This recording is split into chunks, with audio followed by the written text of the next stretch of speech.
Les gars, la FIFA écrit à la FECAFOOT. Dans un courrier daté du 26 août 2024, la FIFA évoque le fait de suspension pour tout manquement à ses obligations. Et elle recommande d'ailleurs que le ministère et la fédération puissent réviser la convention de 2015 dans les plus brefs délais. Je m'en vais ainsi vous lire le contenu de cette note adressée à la Fédération camerounaise de football le 26 août dernier. La FIFA a estimé d'ailleurs que, indépendamment du contenu de la convention signée entre la Fédération et le ministère des Sports, que la FECAFOOT doit pouvoir exercer certaines prérogatives en relation avec des questions d'ordre sportif et organisationnel dans lesquelles l'encadrement technique est engagé. Cet aspect est naturellement nécessaire afin d'assurer une autonomie responsable de la FECAFOOT du point de vue sportif et le respect de ses obligations statutaires.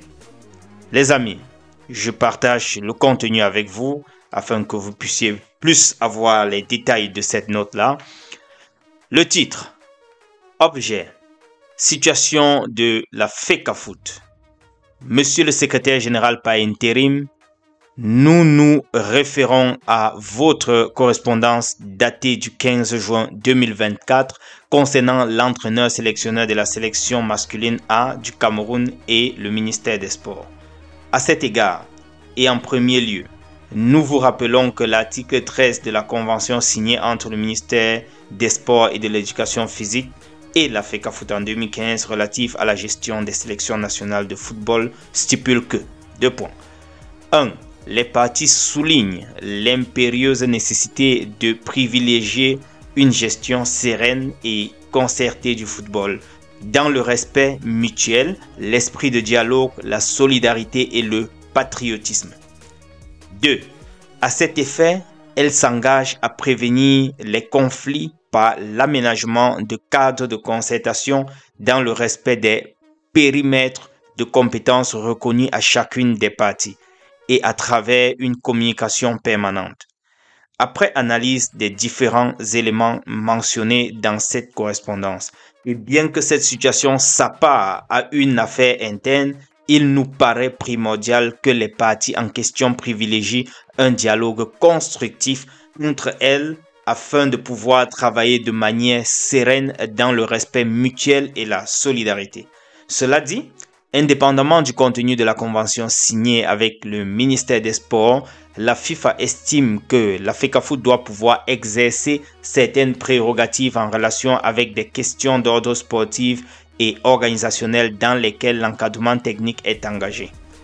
Cet aspect est naturellement nécessaire afin d'assurer une autonomie responsable de la FECAFOOT du point de vue sportif et le respect de ses obligations statutaires. Dans ce contexte, nous souhaiterions donc vous rappeler pour le bon ordre que les associations membres de la FIFA sont statutairement tenues de gérer leurs affaires de manière indépendante et sans influence indue de tiers. Entre parenthèses, article 14 alinéa 1, l'II et article 19 des statuts de la FIFA. Tout manquement à ces obligations peut entraîner des sanctions prévues dans les statuts de la FIFA, pouvant aller jusqu'à la suspension de la fédération concernée, et ce, même si l'influence d'un tiers n'est pas imputable à l'association membre en question. Confère article 14 alinéa 3 des statuts de la FIFA.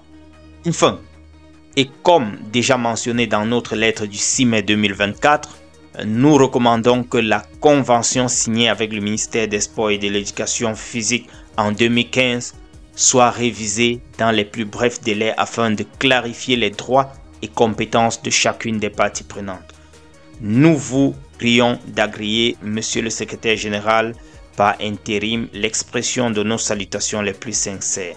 Kenny Jane Marie, directeur de la division Association membre, une copie à la CAF. Les amis, voilà donc la note. J'espère qu'elle n'a pas été très longue. Voilà donc la note en direction de la FIFA concernant la Fédération camerounaise de football. Du moins, le conflit entre la Fédération camerounaise de football et le MINSEP.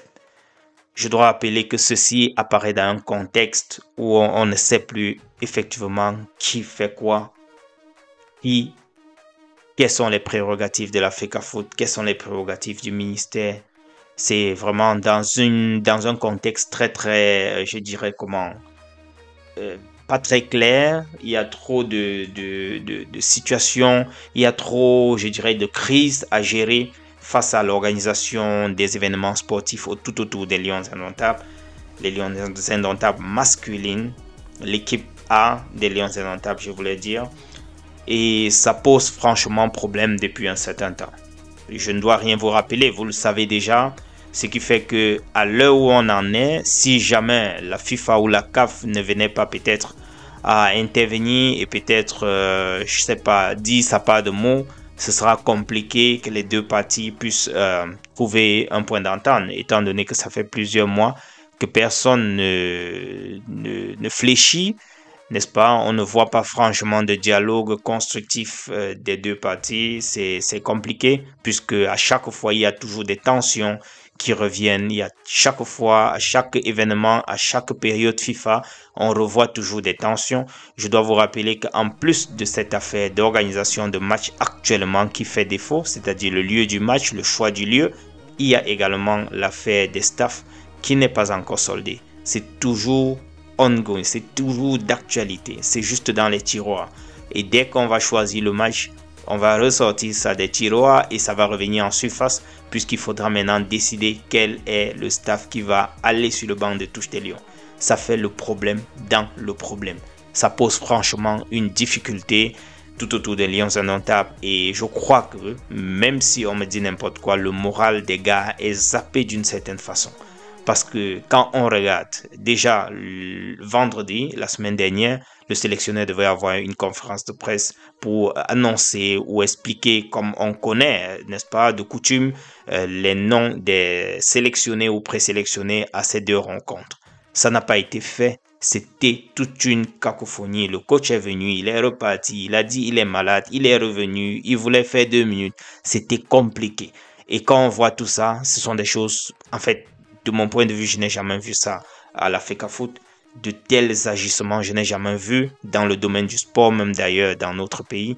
C'est vraiment une première qu'on voit le sélectionneur se comporter de la sorte pendant une période de crise comme ça et les interviews et les demandes d'explications et des feedbacks qui n'ont... Bref, c'était compliqué, c'est compliqué. C'est une situation vraiment qui nécessite une assise, un dialogue pour pouvoir aller dans le bon sens et pouvoir trouver une solution définitive face à toutes ces crises qui sont interminables. Les amis, c'est tout ce que je voulais partager en numéro 1 ce matin avec vous. Retrouvons-nous dans la prochaine publication et d'ici alors, portez-vous bien les amis. Ciao.